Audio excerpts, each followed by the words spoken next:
नमस्कार दोस्तों, मैं दिव्यांश आप सभी का स्वागत करता हूं आपके अपने चैनल दिव्यांश पाठशाला में। उम्मीद करता हूं कि आप सभी लोग सकुशल होंगे। भारतीय इतिहास इंडियन हिस्ट्री के most important 1000 previous year question series में आप सभी का विशेष स्वागत है। यहाँ हम लोग चर्चा कर रहे हैं मिडिवल हिस्ट्री अर्थात मध्यकालीन भारतीय इतिहास के बारे में। मध्यकालीन इतिहास में एक बड़ा अच्छा वंश रहता है जिसको पढ़ते हैं दिल्ली सल्तनत के काल के बारे में। इसके अंतर्गत गुलाम वंश की क्लास होगी। गुलाम वंश में हम लोग 2 क्लास में कवर करेंगे। इस सेशन में हम लोगों ने मुख्य तौर पे कवर किया है एसएससी के एग्जाम्स को, उत्तर प्रदेश अधीनस्थ सेवा चयन आयोग अर्थात यूपी ट्रिपल एससी के एग्जाम को, यूपी पुलिस के एग्जाम को। इन सभी के साथ हम लोगों ने आज के इस क्लास को में कवर किया है रेलवे एग्जाम सर। इन सभी एग्जाम्स में जितने भी हिस्ट्री से संबंधित क्वेश्चन थे पहले उनको समर अप किया गया, फिर उनको टॉपिक वाइज एनालिस किया गया। टॉपिक वाइज एनालिसिस में देखते हैं आज की हमारी पहले क्वेश्चन क्या आता है। पहला क्वेश्चन हमसे पूछ रहा है, सुल्तान इल्तुतमिश की पुत्री रजिया निम्नलिखित में से किस वर्ष सुल्तान बनी थी। इससे पहले आपको एक थोड़ा सा समरअप देख लेना चाहिए, वो ये कि एक दिल्ली सल्तनत जो था, दिल्ली सल्तनत की स्थापना करता है मोहम्मद गौरी का एक गुलाम है, मोहम्मद गौरी के गुलाम कुतुबुद्दीन ऐबक द्वारा। कुतुबुद्दीन ऐबक ने सबसे पहले स्थापना की गुलाम वंश के बारे में। गुलाम वंश क्यों कहते हैं? गुलाम वंश का अर्थ होता है कि गुलामों द्वारा स्थापित की गई सत्ता। गौरी का गुलाम कौन रहा? कुतुबुद्दीन ऐबक। कुतुबुद्दीन ऐबक का गुलाम कौन रहा? इल्तुतमिश। इल्तुतमिश का गुलाम कौन रहा? बलबन। तो ये लगातार एक गुलाम, गुलाम का गुलाम, गुलाम के गुलाम का गुलाम, इनके द्वारा ये सत्ता स्थापित की गई और संचालित की गई। कुतुबुद्दीन ऐबक ने इसकी स्थापना तो की, परंतु कुतुबुद्दीन ऐबक कभी भी इसका वास्तविक संस्थापक नहीं रहा, क्योंकि इसने राजधानी हमेशा अपने लाहौर बना के रखी। इल्तुतमिश ने क्या किया? इल्तुतमिश ने लाहौर से राजधानी हटा के भारत में राजधानी लेके आया।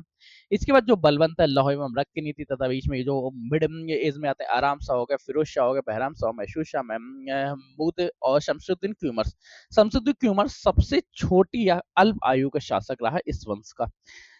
इन कंप्लीट हिस्ट्री के बारे में पढ़ते हुए आज के सेशन को हम लोग कवर अप करेंगे। यहाँ पे एकमात्र महिला शासिका देखने को मिलती है जिसे रजिया सुल्तान के नाम से जानते हैं। रजिया सुल्तान की अगर कमियों के बारे में पढ़ें तो सिर्फ एक मात्र कमी थी कि महिला थी अर्थात स्त्री थी। इसके अलावा इसके अंदर कोई भी कमी नहीं थी। ये सुल्तान बनने हेतु सुयोग्य थी। रजिया सुल्तान का शासन कब से रहता है? 1236 से 1240 तक। अब हम लोग इस बारे में कंप्लीट देखते हैं क्या क्या रहा, क्या क्या। सुल्तान इल्तुतमिश की पुत्री रजिया निम्नलिखित में से किस वर्ष सुल्तान बनती है?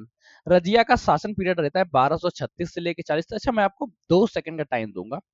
अगर आप लोगों की इच्छा हो तो इस दौरान आप अपना कमेंट लिख सकते हैं। क्वेश्चन पढ़ने के बाद 2 सेकंड के लिए पॉज रहेगा, जिसमें आप अपने क्वेश्चंस का जवाब कमेंट में लिख सकते हैं, वरना हम लोग डिटेल एनालिसिस करते हुए चलेंगे। हमारी कंप्लीट सीरीज की मुख्य की फैक्चर्स रहते हैं। सबसे पहले तो आपको डिटेल एनालिसिस मिलता है, पीडीएफ नोट्स आपको मिलता है और इन सब की क्विज करने को मिलती है। अब क्विज ये सब कहाँ से मिलेगी, किस तरह से मिलेगी, उसके लिए आपको वीडियो को लास्ट तक देखना पड़ेगा। अगर नहीं समझ में आ रहा है तो एक नंबर है हमारा 9889057003। इस नंबर पे आप व्हाट्सएप कर सकते हैं, कॉल कर सकते हैं। आप अपनी क्वेरीज लिख के कॉल कर दीजिएगा, आपकी समस्या का निदान कर दिया जाएगा। किस वर्ष सुल्तान बनी? कंफर्म हो गया, 1236 में सुल्तान बनती है। इल्तुतमिश का रजिया सुल्तान के बारे में चर्चा करें तो रजिया सुल्तान का जन्म होता है 1205 ईस्वी में बदायूं के निकट। बदायूं है क्या? बदायूं मध्यकालीन इतिहास के, मध्यकालीन भारतीय इतिहास की सबसे ज्यादा रेवेन्यू जनरेट करने वाली जगह है। रजिया सुल्तान की मजार याद रखिएगा, रजिया सुल्तान की मजार टोक अर्थात राजस्थान में है, टोक राजस्थान में है। और अगर इनके मकबरे के बारे में चर्चा करें तो रजिया सुल्तान का मकबरा दिल्ली में है। ठीक। रजिया सुल्तान के बारे में बस एक कमी है कि रजिया सुल्तान मुस्लिम महिला शासिका थी, वरना इसके अलावा सबसे बेस्ट शासिका रही थी। अगले क्वेश्चन देखते हैं। अगला क्वेश्चन क्या है? अगला क्वेश्चन हमसे पूछ रहा है, मामूलक साम्राज्य का कौन सी शासिका 1236 से 1240 तक दिल्ली के सुल्तान रही थी? 1236 से लेके 1240 तक रजिया सुल्तान शासिका रही थी। इससे के अलावा आपसे ईयर वाइज पूछा जा सकता है, जैसे कुतुबुद्दीन ऐबक। कुतुबुद्दीन ऐबक के बारे में चर्चा करें तो 1206 से 1210 तक। आराम से 1210 में मात्र 6 माह के लिए बैठता है। इल्तुतमिश 1211 में, 1236 में।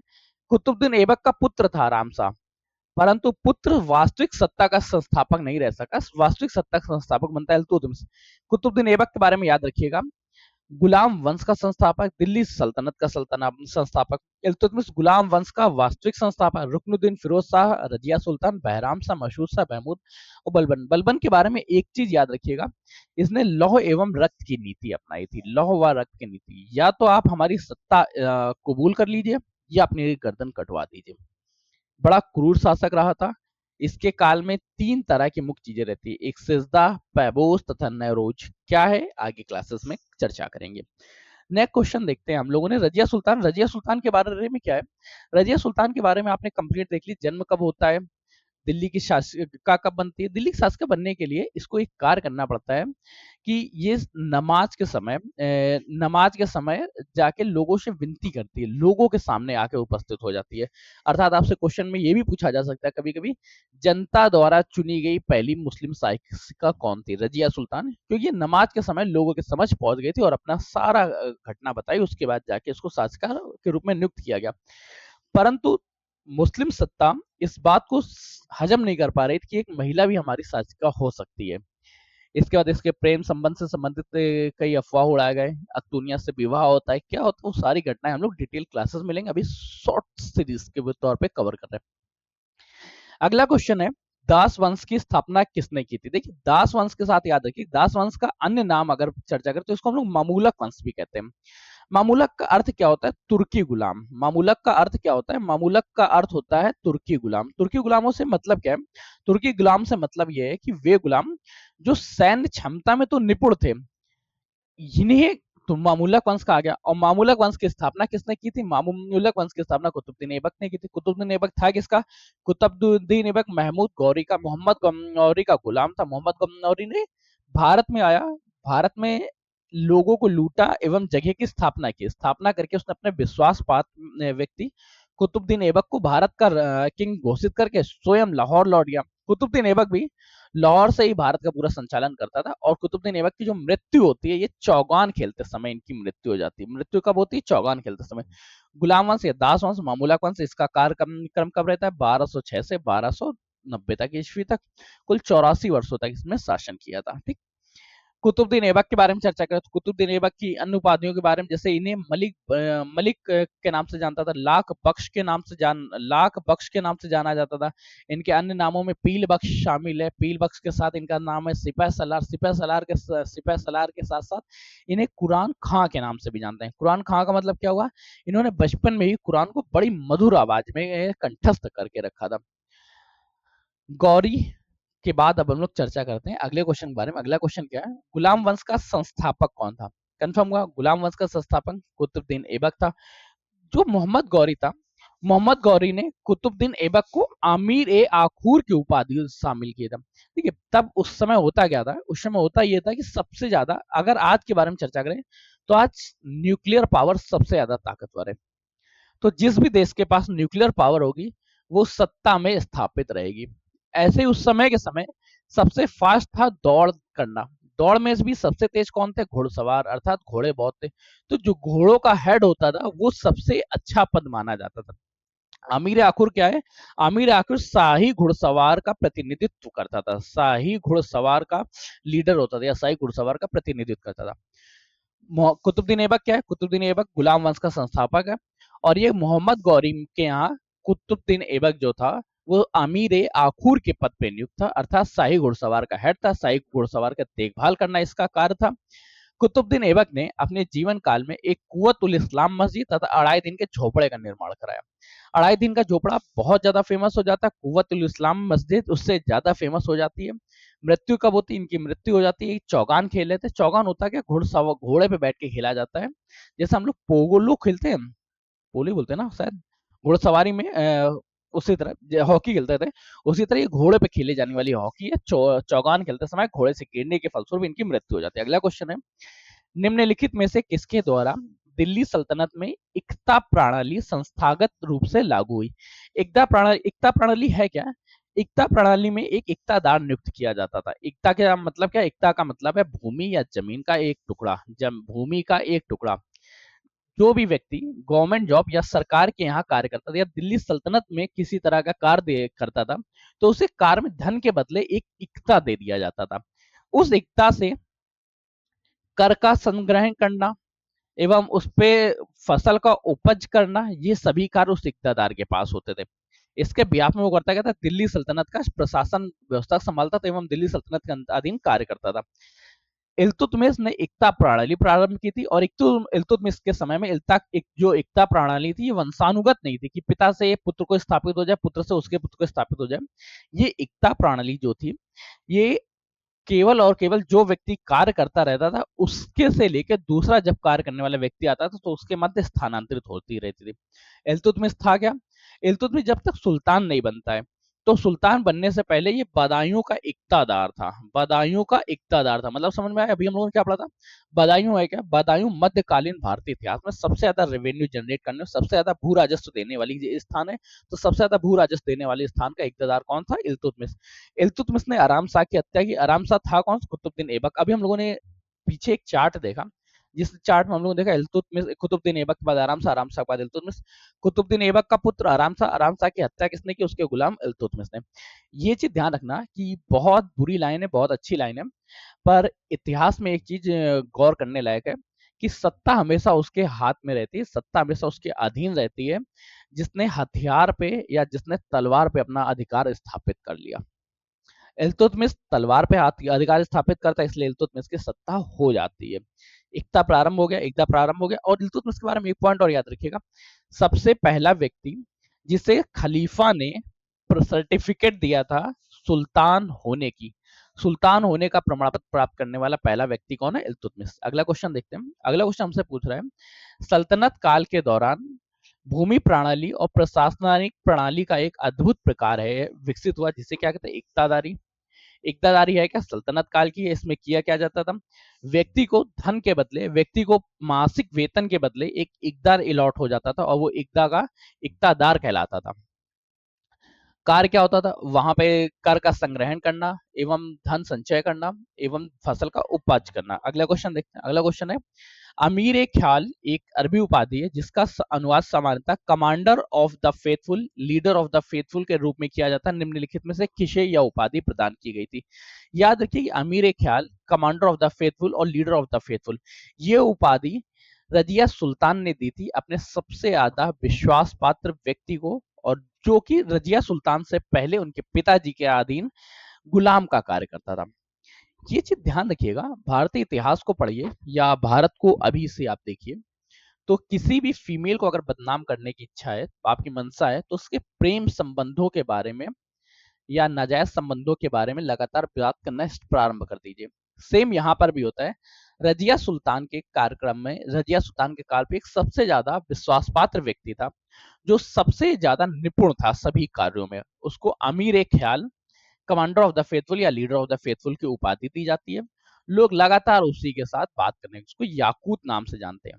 याकूत को इसके बाद शाही घुड़सवार का हेड बनाया जाता है, मतलब अमीर याकूर की उपाधि भी दी जाती है। परंतु रजिया ने विवाह किया था अल्तुनिया से, ये भी ध्यान रखिएगा। ऐसा नहीं है कि इनके साथ प्रेम संबंध था, प्रेम संबंध सिर्फ अफवाह थी, क्योंकि किसी भी फीमेल को बदनाम करने के लिए वर्तमान समय में और प्राचीन इतिहास से इस बात का प्रयोग किया जा रहा है। अल्तुनिया क्या है? अल्तुनिया उस समय भटिंडा के सूबेदार थे, भटिंडा के सूबेदार थे जिनसे रजिया सुल्तान भटिंडा के सूबेदार थे जिससे रजिया सुल्तान ने विवाह किया था। इसके बाद रजिया सुल्तान की हत्या हो गई थी। अब कब हुई उस बारे में आप लोगों को डाटा याद रखना पड़ेगा। अगला क्वेश्चन देखते हैं। अगला क्वेश्चन हमसे पूछ रहा है, सल्तनत शासक गयासुद्दीन बलबन ने किस अवधि के दौरान दिल्ली पे शासन किया था? तो ये बलबन का जो शासनकाल था 1266 से लेके 1287 तक था। याद करने की इच्छा क्या? याद करने के लिए आपको ये डाटा एक बार याद, 1249 क्या यार, डाटा थोड़ा सा मिसमैच हो गया, ठीक है, कोई दिक्कत नहीं। मैं इसमें होने वाली जो एरर हुई है मैं उसको भी कुछ दिन में 1266 से लेके, ठीक है, 1246 नहीं होगा, यहाँ 1266 होगा, ठीक है। 1265 के बाद 1266 से लेकर 1286 तक मैं इसको भी डाटा सही करवा दूंगा आप लोगों के समझ आने से पहले, ठीक है। होता क्या है कि 1266 से लेकर 1287 तक सल्तनत काल में गुलाम वंश का संस्थापक रहा था बलबन। बलबन है क्या? बलबन नवा संस्थान था। नवा सुल्तान होने के साथ ही इसकी एक बहुत अच्छी नीति थी जिसको लौह एवं रक्त की नीति के नाम से जानते हैं। लौह व रक्त की नीति मतलब क्या था? या तो आप लौह एवं रक्त की नीति के तहत या तो आप बलबन की सत्ता स्वीकार कर लीजिए। अगर आपको बलबन की सत्ता नहीं स्वीकार है तो रक्त देने के लिए तैयार हो जाइए। रक्त रक्त का मतलब क्या? आपको अपनी गर्दन कटवानी पड़ेगी। बलबन खुद को ईश्वर का प्रतिनिधि मानता था। अर्थात इसमें नियमित ए इलाही तथा जिल्ले इलाही की उपाधि धारण करता था, खुद का ईश्वर का प्रतिनिधि तथा ईश्वर की छवि मानता था। इसका सुल्तान क्या था, इसके दैवी सुल्तान के मतलब ये या तो दैवी सिद्धांत का प्रतिपालन करता था, मतलब जो मुख्य तौर पे हकीकत में बलबन बलबन ना होके देवता देवी देवताओं की प्रतिनिधित्व है, देवी देवताओं की ही एक छवि मात्र है। अर्थात आपको करना क्या होगा, इसके काल में तीन मुख्य तौर पे कार्य किए जाते थे। एक सिजदा, दूसरा पैबोस, थर्ड नंबर पे नौरोज। नौरोज त्योहार है, सिजदा और पैबोस एक प्रथा है, जिसकी शुरुआत किसने की थी, जिसकी शुरुआत बलबन ने की थी। बलबन की नीति क्या है, लौह एवं रक्त की नीति। बलबन खुद को क्या मानता था, बलबन खुद को दैवी प्रतिनिधित्व एवं ईश्वर का शक्ति के रूप में मानता था। दैवी सिद्धांत का प्रतिपालन हो गया। इसका वास्तविक नाम के बारे में चर्चा करें तो बलबन का वास्तविक नाम बहुद्दीन था। बलबन का वास्तविक नाम क्या, बहुद्दीन। और ये है क्या, ये तुर्क चालीसा का एक सदस्य था। तुर्क चालीसा क्या होती है, ये हम लोग कल के क्लास में देखेंगे। तुर्क चालीसा है क्या, एक्चुअली इल्तुतमिश ने अपने प्रशासन कार्य को प्रारंभ या सुचारू रूप से चलाने के लिए तुर्क चालीसा की स्थापना की थी। तुर्क चालीसा का मतलब क्या, 40 सरदारों का एक समूह है जो प्रशासन को अच्छे रूप से चलाने हेतु लगातार अपने इनपुट्स देता रहेगा। चौगान खेलते समय किसकी मृत्यु हुई थी, कुतुबुद्दीन ऐबक की चौगान खेलते समय मृत्यु हुई थी। और ये चौगान खेलते समय कैसे मृत्यु हुई थी, घोड़े से गिर गए थे, इस वजह से इनकी मृत्यु हुई थी, किसी ने इसने मारा नहीं था। अगला क्वेश्चन है, भारत में सिजदा प्रथा किसने चालू की थी। सिजदा प्रथा बलबन ने, अभी हम लोग पढ़ के आए, तीन प्रथा हुई। सिजदा प्रथा में करना क्या होता था, सिजदा प्रथा में आपको जब कभी सम्राट आपको कहीं से दिख जाए, तुरंत आपको घुटने के बल बैठ के सर नीचे झुका लेना होता था। सेकंड इसने प्रथा चालू की थी पैबोस की प्रथा। पैबोस की प्रथा क्या थी, अगर आप किसी तरह से सुल्तान के समीप पहुंच जाते हैं, सुल्तान तक आपका एक्सेस हो जाता है, तो आपको सुल्तान के दाएं पैर का अंगूठा चूमना होता था। दाएं पैर का अंगूठा चूमना होता था, ये होता था पैबोस अंगूठा चूमना, ये होता था पैबोस प्रथा था। थर्ड नंबर होता है नौरोज। नौरोज है कि एक पारसी धर्म का त्योहार है, पारसी धर्म का नए वर्ष का त्योहार है, जिसको इसने प्रारंभ किया था। नैरोज नामक प्रसिद्ध फारसी त्योहार की शुरुआत किसने की, बलबन ने। ये पूरे दुनिया में वर्तमान समय में ईरानियों द्वारा मनाया जाने वाला एक त्योहार है, जो फारसी त्योहार था। नैरोज में है क्या, नए साल का प्रतीक माना जाता है। किसके बीच अवधि को दिल्ली सल्तनत की अवधि के रूप में जाना जाता है। दिल्ली सल्तनत कब से कब तक जारी रहती, 1206 से लेकर 1526 तक। इस दौरान कई वंशज रहते हैं, चार। अब उन सभी वंशज में से आज हमने एक वंश के बारे में पढ़ा, गुलाम वंश के बारे में। कल भी गुलाम वंश कंप्लीट होगा, गुलाम वंश के साथ हम लोग स्टार्ट करेंगे खिलजी वंश के बारे में। चलिए, आपको आज का सेशन कैसा लगा, आप लोग कमेंट करके बताइएगा। अगर सेशन अच्छा हो तो लाइक करके दोस्तों का शेयर कर दीजिएगा। चैनल पर नया है, चैनल को सब्सक्राइब कर लीजिएगा, क्योंकि आपका एक सब्सक्रिप्शन हमारे लिए मोटिवेशन का और आपका सिलेक्शन के प्रति एक नया कदम होता है। और हाँ, इसके साथ ही साथ यूपी पुलिस के बारे में ध्यान रखिए। अगर आप उत्तर प्रदेश के किसी भी एग्जाम की तैयारी कर रहे हैं, पुलिस का एग्जाम हो, उत्तर अधीन सेवा चयन आयोग का एग्जाम हो, और आप चाहते हैं कि आपको पीडीएफ नोट्स या स्टडी मटेरियल मिले, तो आपको करना क्या है, आपको लिखना है नोट्स के बाद लगाना है एक स्पेस और अपने सब्जेक्ट का नाम। जैसे मुझे पॉलिटिक नोट्स चाहिए या हिस्ट्री के नोट्स चाहिए, ज्योग्राफिक नोट्स चाहिए, ये लिख के आपको व्हाट्सअप करना है। एक नंबर है 9889057003। विद इन 48 आवर्स आप लोगों को सब्जेक्ट के नोट्स आपको मिल जाएंगे। तो चलिए सेशन को यहीं रखते हैं, तब तक के लिए कीप स्टडिंग, कीप स्माइलिंग। पढ़ते रहिए, मुस्कुराते रहिए। पढ़ाई मुस्कुराहट एक साथ अच्छी लगती है, अकेले में दोनों ही अधूरे हैं। धन्यवाद दोस्तों।